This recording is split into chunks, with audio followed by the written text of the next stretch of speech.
What's happening, sports fans? How you doing? I am Kendrick, the sports guy. Good day to you. And NFL Draft 2024 has came and went, and the picks for the HBCU were not in. We'll talk about that. Make sure you like the video and leave a comment. Again, NFL Draft 2024 is over. There were 257 picks in 7 rounds, and for the second time in 4 years, not one HBCU player was selected.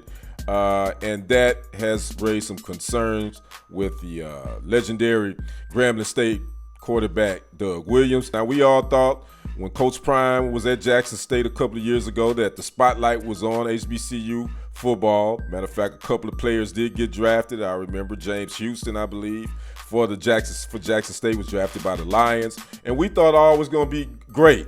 You had Willie Simmons, former Florida A&M coach Willie Simmons, had guys that looked like NFL potential. We had former NFL head coach and now former Grambling State coach Hugh Jackson at Grambling State. So we all thought the spotlight, the NFL was going to be like, okay, let's really pay attention to these athletes out of the HBCU world. Boy, was we wrong. Again, not one player was drafted this past NFL draft, and Doug Williams, you know who he is, Grambling great, as well as another Grambling great quarterback, James Harris. They both were disappointed.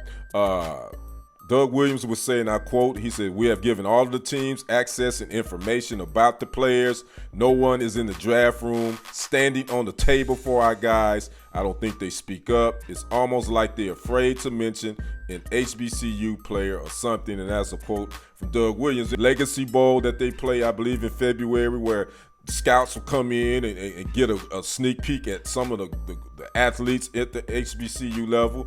Then the NFL has started doing a combine type thing only for HBCU players. So this has been going on a couple of years, and so you telling me not one player out of the HBCU landscape was worthy of being drafted in one of those 7 rounds? Matter of fact, Doug Williams would mention one from Alcorn State, running back Jarvian Howard. His metrics: he's 5'10". He has a 36-inch vertical leap, 10.8 broad jump.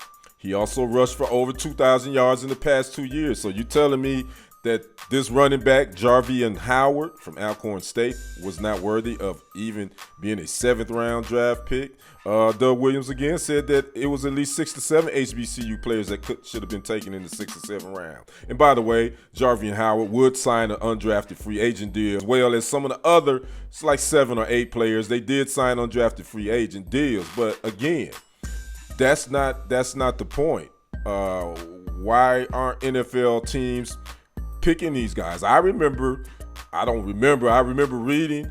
I mean, the HBCU landscape was where a lot of NFL teams would get their talent when we're talking 30, 40 years ago. And it's a lot of HBCU players in the Hall of Fame. And I do believe that there is some talent at the HBCU level just as much as they are in these Power 5 conferences. So I don't know what the NFL and the teams can do. I mean, I was just looking at this list. There are 8 NFL general managers.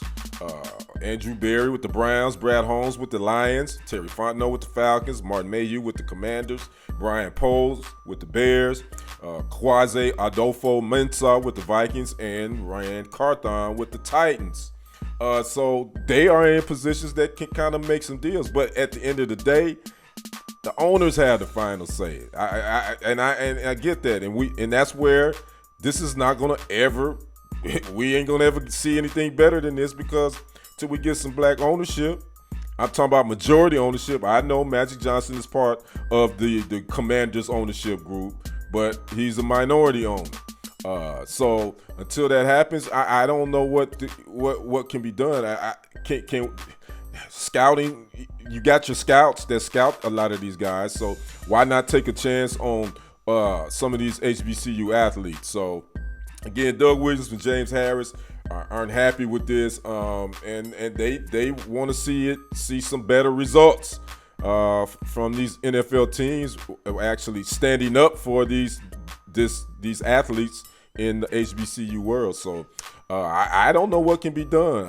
I think at this point, until we get some black ownership, I don't see anything getting any better. So I'd like to know what you guys think about that. Talk to me in the comments. Make sure you like the video.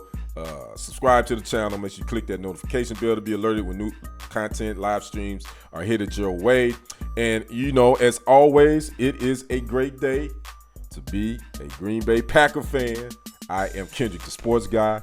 We will see you on the other side and on the next report. I am out. Peace.